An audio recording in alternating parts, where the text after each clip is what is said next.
Good afternoon, everyone, and thank you for taking the time to watch and listen today. I'm delighted to have been joined today by the Minister of Health and Social Care, David Ashford MHK, and our Director of Public Health, Dr. Henrietta Ewart. As many of you will be aware, since my last update, our community has tragically endured a further death from COVID-19. Myself and David extend our sincere condolences to them. I'm sure all our thoughts are with them at this most difficult time. It takes the loss of life from the virus in the Isle of Man to 25, reminding us of the continued danger COVID-19 poses to our island and our community, particularly those who are the most vulnerable. This past week we have detected 6 new cases of COVID-19 in the Isle of Man. The number of active cases is 9, meaning that we have 2 new cases. Now, I know that there has been debates about these most recent cases and whether it means that the virus is spreading in our community. Using the definition of community transmission as set out by the World Health Organization is one thing, but we must, of course, bear in mind what this terminology means to you, the public. I have always set out to be honest with you at these briefings, so I do not intend to quibble over semantics and technical definitions. To be clear, yes, some of this week's COVID-19 cases have come about from on-island transmission of the virus. It is always a concern, although no surprise, to see sporadic cases of the virus being detected on our island as a result of people travelling here. That we have seen a continued trickle of cases being detected demonstrates the prevalence of the virus in the United Kingdom and further afield. What we have seen this week with new cases can be described as a cluster, broadly similar to what happened in Guernsey a few weeks ago that led to the air bridge being suspended. However, unlike the cluster in Guernsey, we have been able to identify the source. What I can assure you is that each and every case that has been detected this week is in the same chain of transmission which can be traced back to someone travelling to our island who has unknowingly carried the virus with them. All of the high-risk contacts have been traced and are now self-isolating for 14 days. Self-isolation is mandatory, even in the event of a negative test result, as high-risk contacts could be incubating the virus and therefore not yet showing a positive test case or test result for the virus. This is why the gold standard of 14 days isolation and adhering to it is so important. At the moment, anyone travelling to the island must self-isolate, whether that's for 14 days at home or for visiting key workers, by following a number of very strict rules to enable them to safely undertake the work that they have been brought to the island to carry out. What has not been required when someone travels to the island, however, is for other members of their household here on the island to self-isolate. To date, we have not seen any spread as a result of not making whole households isolate. But given the resurgence of the virus in the United Kingdom, the second lockdown in England, and the numbers of students we are expecting to see return to the coming weeks, the Council of Ministers has been considering whether the policy of not requiring whole households to isolate remains the right approach. We have sought advice from Public Health and the Clinical Advisory Group. Their advice and recommendations was clear. Given the factors I've just listed, we should now seek to introduce whole household isolation for anyone travelling to our island.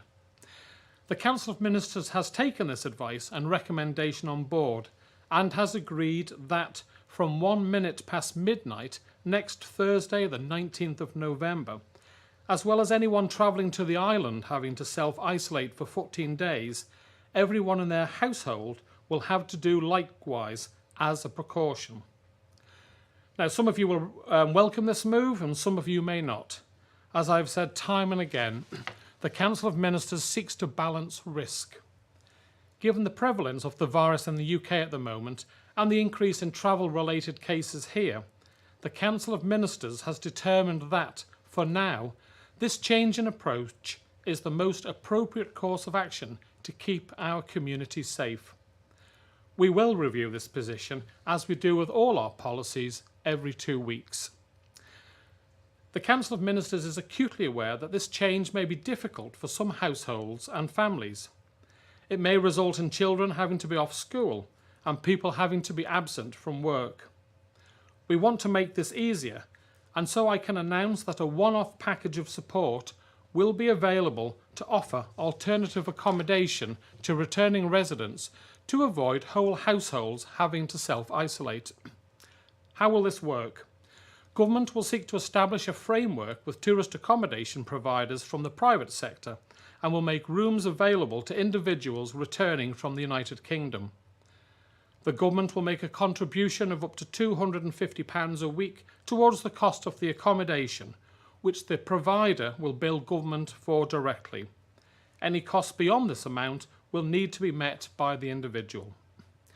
Now, I want to be clear, this will be a one-off package of support, so it can only be used once. This decision has been made today, and so there are several elements of the scheme currently being finalised. More details will be released by tomorrow night. Please bear with us until we finalise this, and please do not contact the COVID 111 service or the Travel Notification Service for details. Turning to other developments this week, you will have seen encouraging news on the vaccination front. One of the many COVID vaccines being developed has been tested on more than 40,000 people in 6 countries with no safety concerns raised. There is still a way to go in the approval process, but it represents a significant milestone along the road to developing a safe and effective vaccine. We must bear in mind, however, that a mass vaccination programme is still some way off. But planning is well underway here in the Isle of Man to ensure that we can deliver a programme effectively and efficiently when the time comes. We will continue to work closely with the UK NHS in the coming weeks and months. This development offers a glimmer of hope for 2021, and it is a tribute to the incredible work underway by so many scientists. Despite this promising sign, we cannot allow complacency to creep in. We cannot let our guard down, and so we must continue to adhere to the basics if we are to keep our community safe. Being aware of the signs and symptoms of COVID-19 so we know when to dial 111 to request advice or a test. Practicing good hand and respiratory hygiene. Self-isolating for 14 days when instructed to do so. These basic measures continue to play a vital role in the fight against the virus for some time to come. Now to questions from the media, and I would like to remind everyone that for reasons of patient confidentiality, we cannot be drawn on individual cases and their circumstances. My thanks for your understanding on this point. And first we have today is Sam Turton from Isle of Man newspapers. Good afternoon, Sam. Faster my. As to my Chief Minister, starting there, please, on the requirement for people to isolate as a whole household now, unless they're able to go into this accommodation. Will this include people who attend medical appointments in the UK, particularly those who are going on a regular basis? For instance, this could potentially leave children facing exams next summer being in the situation of either living away from their parents or being off school for considerable time, if somebody in the household has to go off island even every month.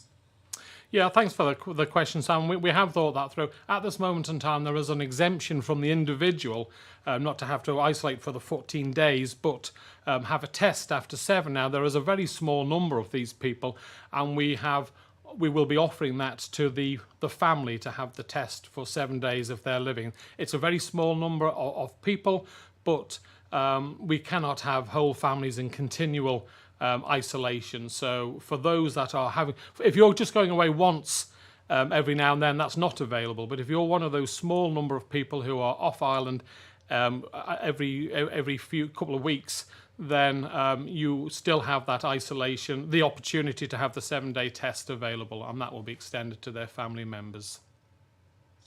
Thank you. And just secondly, we've had the issues surrounding the dare I say, Manx whispers that have been going around in Douglas this week regarding officers. And the officer in particular has put out a statement criticising the lack of uh, the lack of the ability to bend some of the rules, perhaps in terms of where things like this have come in place. Are the rules a bit too stringent on when testing is available for people? And is it something that's been considered given what has happened this week? Right, well, that's not something I get directly involved with, so maybe if I could ask David, who might want to bring in Henrietta. Yeah, if I could start, please, Sam, by just saying that basically the rules are correct for testing. We do test high-risk contacts. The person in place was not a high-risk contact. The business, quite rightly, decided to make a decision. They were looking as well, from the article I've seen, for some wider testing as well, which they could do under private testing if they wish to commission it. But in terms of the DHSC testing, at the moment, we do not have the ability or the varies to deliver private testing. Even if the money is refunded, we can only do so for specified circumstances. But in terms of the testing regime around close contacts, we are confident that is appropriate, and I believe the individual concerned started out as an associate of an original positive case. Then there was a close contact who also tested positive, and they were a close contact of that. So there was a chain down, but we believe the testing was done appropriately. I'll bring the Director of Public Health in case she's got anything to add. Yes, really just to support what Minister Ashford has just said there, and also to say that usually having a close contact associated with a setting would not be an indication for public health to recommend any changes or closures or anything else at that setting. However, when it's a self-standing business, it is obviously quite right that they make their own risk assessment and decide accordingly. But we didn't advise in that case. Thank you. Okay, thank you very much, Sam. Next, we have Alex Bell from BBC Isle of Man. Good afternoon, Alex. Fast am I.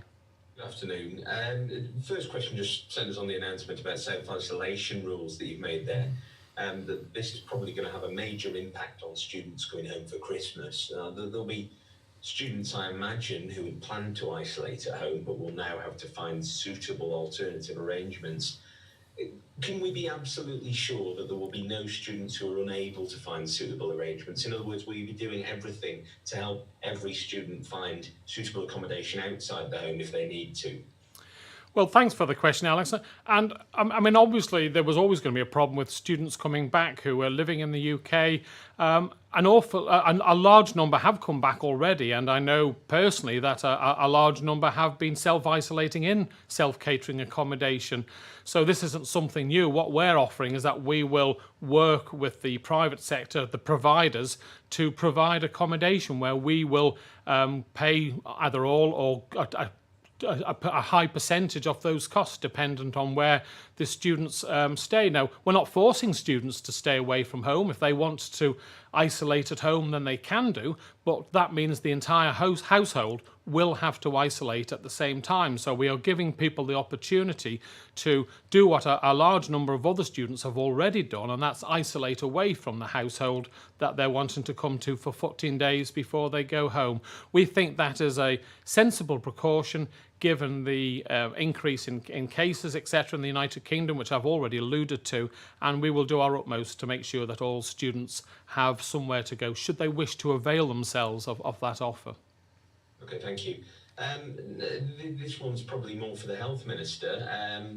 Certainly over the last 48 hours, the Manx rumour mill's been in full swing, hasn't it, surrounding office closures and so-called community transmission. It did take a whole day yesterday for government to clarify even a little bit of information about those two cases, and indeed up until just a few moments ago for the Chief Minister to clarify that there had been a cluster in the Manx community. Now, Mr Ashford, you told Manx Radio earlier that people should think twice before posting online unless they have verified facts from government. Do you accept the government should be quicker with providing clear and relevant public information?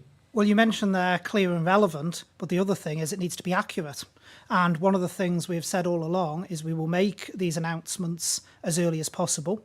If we'd had all of the relevant information around the cluster last night, then we could well have held a press briefing last night, but we were still awaiting test results and have been until today from high-risk contacts, and we wanted to have that back so that we could give the most up-to-date information. Unfortunately, there will always be rumours, and I stand by everything I said in that interview yesterday with Manx Radio, where I made absolutely clear that speculation can go absolutely wild online. It worries an awful lot of people. We, as the Chief Minister said at the start of his speech, we have always been open and honest. We've always tried to be open and honest and give the facts as soon as we have them. But there is no point us going out with statements simply saying we think this is the case, this is where we're looking at now, because that just generates more questions than it does answers, and that could actually send speculation further. So we were waiting high-risk contact tracing to coming back, which we got today, which has allowed us to make the announcement we have this afternoon. Okay, but when you use terminology like it doesn't count as community transmission and then clarify that 24 hours later, that does, you must accept, send rumours into overdrive. Well, no, it doesn't class as community transmission, and we've explained the reason why. But what it does account as is there's been acquisition in a local setting. Now, there might be a distinction, but it is a very important distinction. But equally, the other thing is, like I say, we needed the facts of those cases to check that it was one cluster, that there wasn't other high-risk contacts that were going to test positive, that there wasn't anything else emerging. And as the Chief Minister has said, we've got most of the high-risk contacts back now, and we know that it hasn't spread any wider.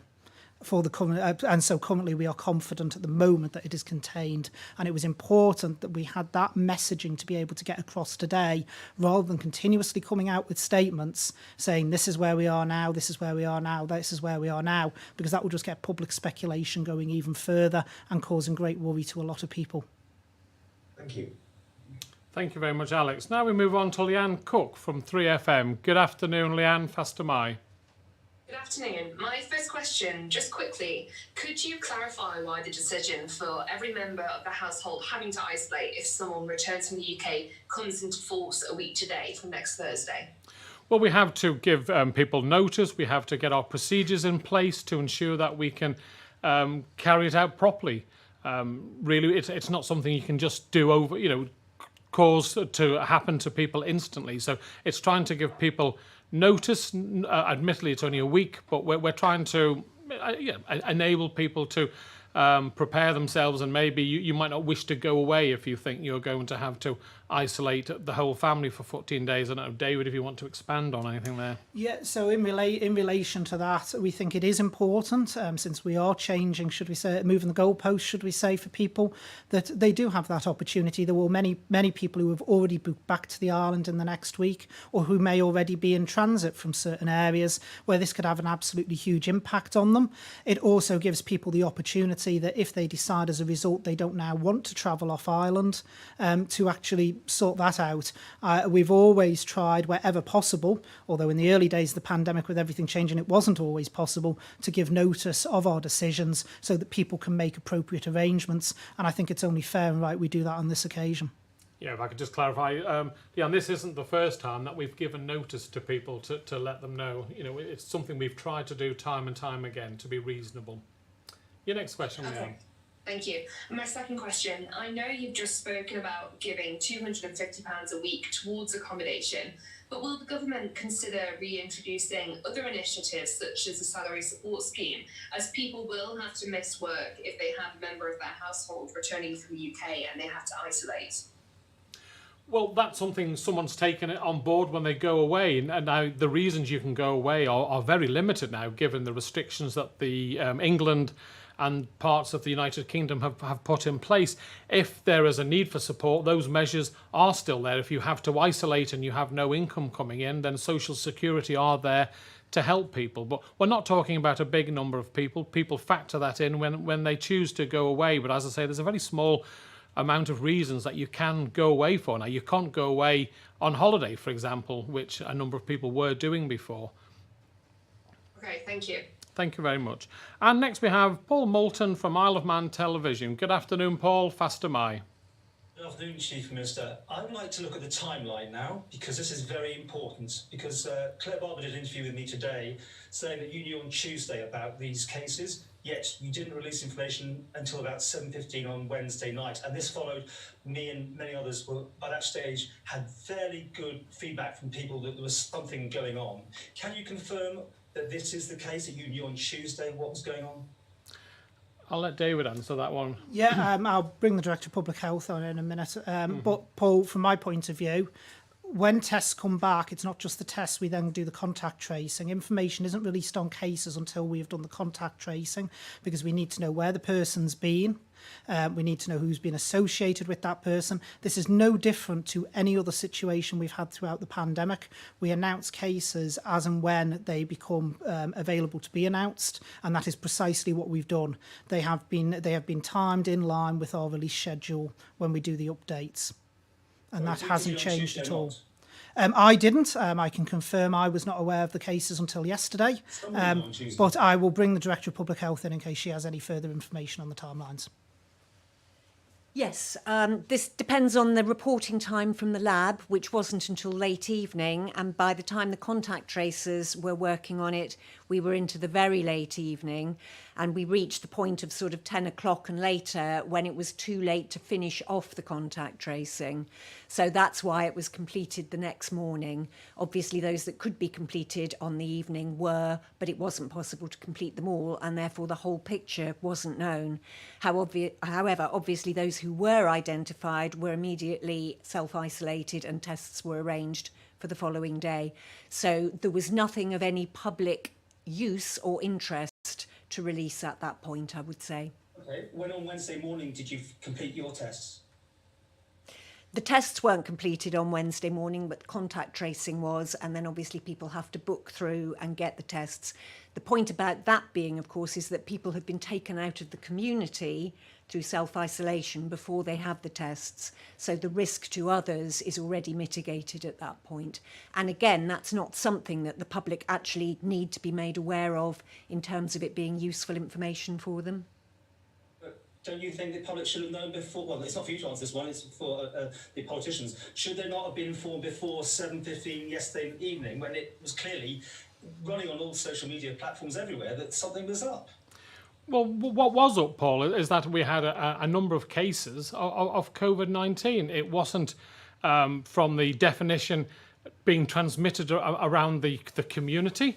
It was being traced back to someone who travelled off island, and therefore tests were having to be made. We have to go along with the advice of our medics on when to release the information. It's not something politicians should ever get involved in.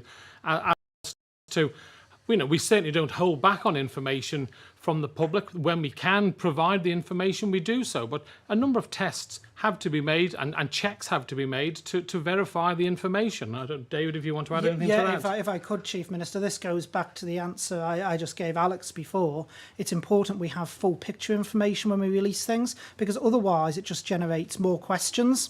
If we just put out, we've got another 2 cases, and then we can't say anything whatsoever, so around contact tracing, which may still be being verified, testing that is still underway, then it doesn't add anything. If anything, it just causes more confusion. So it is important that we have the full picture before we start announcing things. So particularly the announcement we've made today, we needed to have that information so we could be confident of what was happening within that cluster before we come out, in order to be able to attempt to reassure the public. Okay, because I put down it was in the community, then we got an email at 7:15 saying it wasn't in a community infection, all that, and now today, the Chief Minister, you have basically, I don't think it's an apology, but you have basically regretted what you said, maybe, or as a group, No, you've got it wrong, Paul. The World Health Organization rules on what is a community spread is where you have a case, which they had in Guernsey, where they did not know where that case had come from. So therefore, it's not under the definition about the World Health Organization and what hundreds of countries use that definition. It is not a community spread infection, but it was an infection. As a result, we knew straight away it tied back to someone who had travelled, and therefore it didn't meet the criteria. But I'm just trying to be helpful and say, yes, someone has caught COVID on the Isle of Man from another person. Now, it doesn't meet with the compliance, with the phraseology of what the World Health Organization used, but we've just tried to be clear to people what's happened. Someone has travelled back to the island, someone has been infected as a result of that. We've done the test and we can trace straight away where that person has got COVID-19 from. In the Guernsey case, they didn't. They just did a routine test and found it, and that person had no history or even connection with someone who'd travelled. It's a clear difference. We've just tried to be helpful in our explanation. Some would say you're splitting hairs. I mean, like someone said, it's like a lawyer paying out. You go through this fine print. It wasn't quite in the community, but in all effectiveness, it was. Can you not see that some people want you to be totally as transparent? You keep saying you want to be, but this doesn't do you any favours sometimes when you seem to be holding back. I'm sorry, but that's how it looks. Well, it may look to you, Paul, but I have made it clear in my opening speech, and if you want to listen to it again, do so, where I said, whilst the World Health Organization definition is means we haven't got it in the community. Really, in my opinion, we do have a case of on-island transmission of the virus. So I'm just trying to be as helpful as possible, not hiding anything, and being clear. If you choose to perceive that as different, then that's for you to decide. Right, thank you, Paul. Now our next question we have is from Simon Richardson, Business 365. Simon. You want to unmute, Simon? My apologies. Firstly, some universities in the UK are currently testing or about to test students as they leave for Christmas. Now, if a Manx student tests positive in the UK before their return to the Isle of Man, will they be required to remain in quarantine in the UK for 2 weeks before they return to the Isle of Man? Right, David, do you want to give the help person has to comply with the quarantine rules in the place they are in, so they would have to comply with the UK rules around quarantine before they would be able to return to the Isle of Man. And as a sort of supplementary to that, would you say that the return of students to the Isle of Man poses possibly the biggest challenge yet to our sort of biosecurity defences?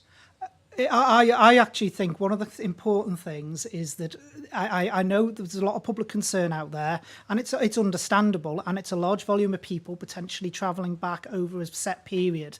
But it is important we don't sort of demonise students and try and make it look like they're all going to disobey the rules. Lots of students have already travelled back to the island. They've been very, very sensible. I've spoken to parents where students have actually made their own arrangements to isolate outside of the household so they're not potentially exposing their families, even in some cases isolating in apartments, say with a group of friends, so it doesn't feel as isolated as it would otherwise. But so I think it is important we don't get that messaging wrong in sort of suggesting that students are going to be this group of people that are all going to break the rules and cause spread. It is logistically challenging, but that is why we've made along with the increase in the UK, the announcements we've done today, where the whole household will isolate, and equally, we've got packages of support that we're going to try and put in place to assist people. I think with the current spread in the UK, we have to take a risk-based approach, but I do think it is important that we don't demonise students and make out they're all going to be rule breakers and potentially cause widespread problems, because certainly from the families I've spoken to and the students I've known that have come back, that certainly isn't the case. Yeah, it certainly wasn't my intention to sort of demonise them. It was just a question of sheer numbers, really. Secondly, my second question is quite different and relates to the support currently being provided by government to businesses. Now, in particular, it appears that there are still a few cracks, and some companies are sort of falling through the cracks. One, I think, relates to laundry businesses. I know at least one which is suffering hugely because of the loss of business from hotels and tourist premises. Obviously, they provide a public service and they employ people on the island. And in a situation where laundry machines, maybe at the hospital for any reason, were out of action, they would be expected to step in and provide emergency backup. Surely they should receive help in the same way as hotels and tourist businesses do. Well, really, that's the Department for Enterprise working for the Treasury to decide, and if someone has a case where they feel unfairly treated, then I would urge them to contact the senior management of that department, or both those departments, to see if anything can be done to help out there. We regularly review cases of people who've maybe initially been turned down, whether that's from a tax return that's been missing, etc., or just a different definition, and sometimes additional evidence can help a business to get over the line from getting support from government. So I would urge them to contact, as I said, Department for Enterprise and the Treasury. Thank you. Thank you very much, Simon. Next we have Ewan Gorn from Manx Radio. Good afternoon, Ewan. Faster my. Faster my, Chief Minister. Considering you've announced support for people, returning residents who are seeking alternative accommodation, I just wondered how that sits with the earlier policy of making people pay to stay in the Comus Hotel, and whether as a result you'll be reimbursing those who had to pay to stay at the hotel.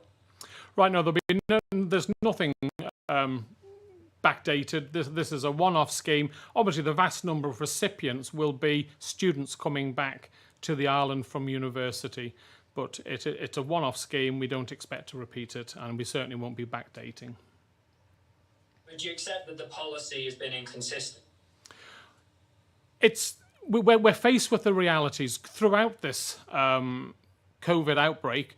There's been no manual where you get off the shelf a folder and say, at page 3, subsection 5A, that's what you do to deal with the situation.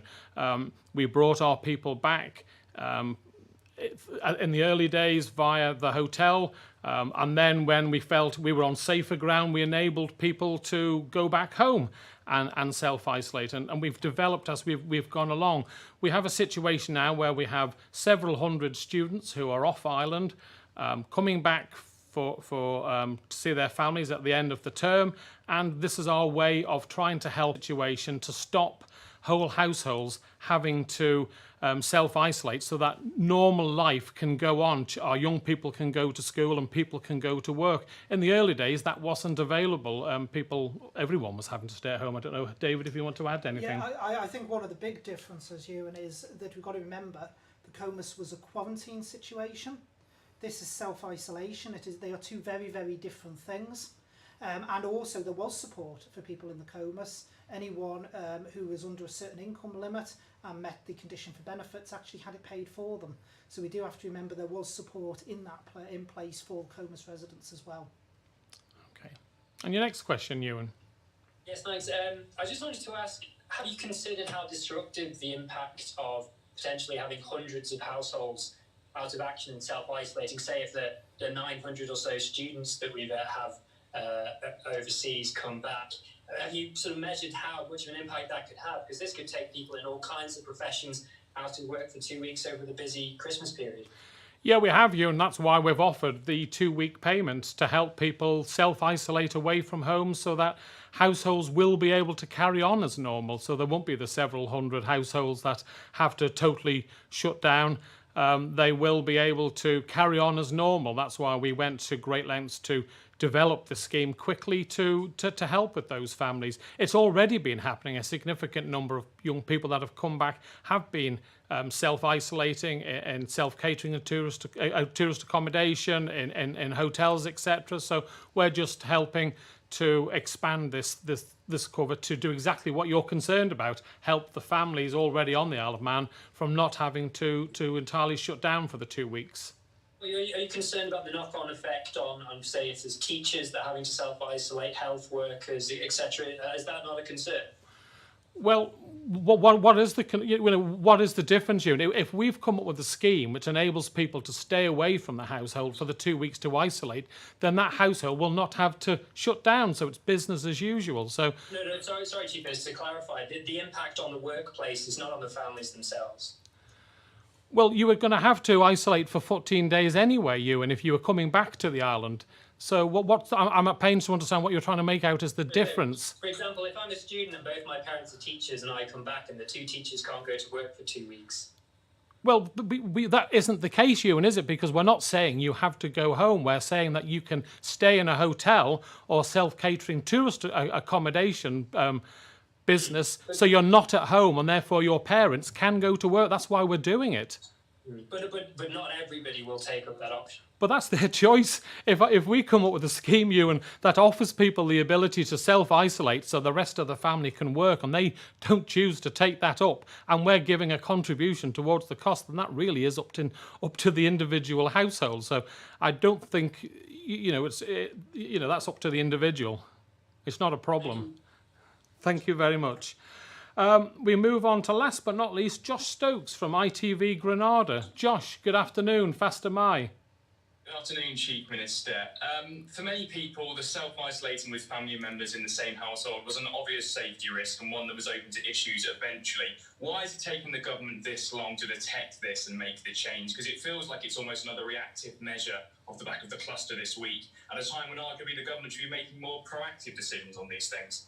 No, Josh, we've been looking at this for a couple of weeks now, making sure that we could get procedures in place to enable the smooth transition of people coming back, for whole households, as Ewan's just pointed out, not to have to shut down, where maybe two teachers with a child coming home would have to stay at home. So I think I've said in the past, we have been looking at this. We've come to a decision today because now we can put in place a procedure which enables the households to carry on as usual, because we've come up with a mechanism to enable the person coming back to self-isolate away from the home. So it's the sort of thing that you need to make sure you plan properly. That's what we've done, and that's why we've announced it today. Okay, off the back of that, let's maybe one a bit more for Dr. Ewers as well. How long have medics been advising that the whole household self-isolate when individuals return to the island, and why do you think the change is being made now? Right, I can't speak for medics generally, I can only speak for public health, and the issue for public health is, as it always has been, that there is a balance of risks and benefits, and those change. They change over time as the context changes, and for us, as you know, since June, we have been in a very happy situation where we are locally free of COVID, which means we can live life as normal on island, no social distancing, no face coverings, no restriction on hospitality venues, gatherings or other things. The price we pay for that is restrictions at the border. Now, if we wanted to be as secure as we can COVID-free, we would do what they've done in New Zealand and Australia, which is keep the border virtually sealed, allow only very restricted movement across it, and require everybody who is allowed to enter to quarantine in government-supervised facilities for full 14 days and test negative before they're allowed to go back out into the community. We've taken a slightly more relaxed view than that, or approach than that, which we know, and we've always known, does not guarantee that we won't see sporadic imported cases. We've always expected that, and obviously since around September we've been seeing it. The issue is, how much of that do we feel we can cope with on island before the risk of it reseeding widespread community transmission becomes too great? And that is a factor of the number of people coming across and the rates of infection in the places they're coming from. And that is why the whole context has changed over the last few weeks as the rates have been rising so rapidly across. So my advice, and it's always advice because at the end of the day it's about risk assessment, risk appetite and mitigation, is that the change in the numbers of infections across is what triggered a review here and what triggered my move as Director of Public Health to a position of saying that my advice would be to start thinking about returning to household self-isolation along with the returning traveller. Okay, thank you. And my second question for you, Chief Minister, given England will be in a full lockdown until, as you previously said, at least the 2nd of December, are you able to confirm today that the Isle of Man borders will remain at level 4 for as long as England remains in lockdown? Because surely the two are somewhat parallel with each other. Yes, well, obviously, when we make the decisions on making any change, we look at all sorts of data. So we obviously get advice from our medics, from our public health team. We also look at the capacity in hospital of the beds, the prison capacity, all sorts of data that we factor in when making a decision. Now, if the UK is in full lockdown, or certainly England at this moment in time, then I cannot see there being any change to our borders policy whilst this is happening. But obviously we monitor it every week, every 2 weeks on the major decisions, and let's see what happens to the United Kingdom on the 2nd of December. I sincerely hope that as a result of the lockdown that they've done in the UK and the various different policies in Scotland, Northern Ireland and Wales, that they are in a significantly better position. I don't have a crystal ball, and we'll just have to follow events in the adjacent isles, and especially in the northwest, where we all tend to travel to the island from, and we'll keep you updated and everyone the minute we can, should there be any change. But at this moment in time, it's level 4 for our borders, and I can't see that changing for the foreseeable, until the UK situation significantly improves. Okay, thank you. Thank you very much, Josh. Thank you for all your questions, and that's all for today. Thank you all very much.